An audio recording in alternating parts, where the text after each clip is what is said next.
One of the biggest reasons businesses don't grow has nothing to do with money, markets, or competition. It's because the founder won't let go. One of the hardest lessons I've had to learn as a founder is learning how to delegate. For a long time, I told myself it was just easy to do everything myself. I knew how I wanted it done, I could do it faster, and honestly, I trusted myself more than anyone else. But here's the truth. If you don't learn how to delegate, your business will never truly grow. What's interesting is I actually learned this lesson long before I ever owned a business. In my very first job, I was a junior designer working under a senior designer who became my first mentor. And yes, I started young. She was incredibly patient with me. I still remember sitting at my desk, nudging objects around the screen, one click at a time, using the arrow keys, painfully slowly. She never rushed me. She never took over. She just watched and waited. Then about a month later, she laughed and said, "My gosh, why don't you just type the y-axis value up at the top? It's so much quicker." I remember feeling equally parts embarrassed, but also amazed. She didn't make me feel silly. She didn't tell me I was doing it wrong. She waited until I was ready to learn.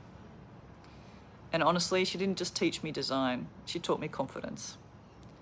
Without her patience and guidance, I don't think I would ever have believed I could start my own business. That experience has stayed with me ever since. Because delegation isn't about dumping work on someone else.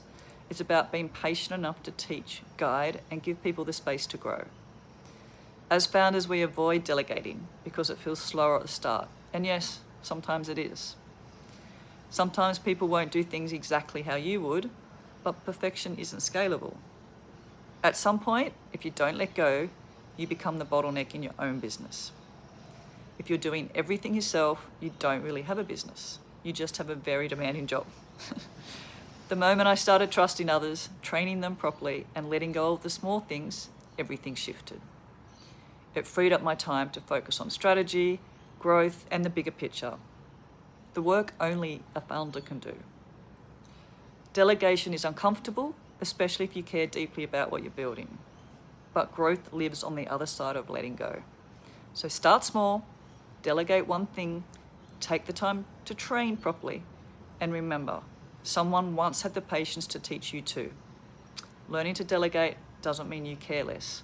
It means you care enough to build something that can outgrow you.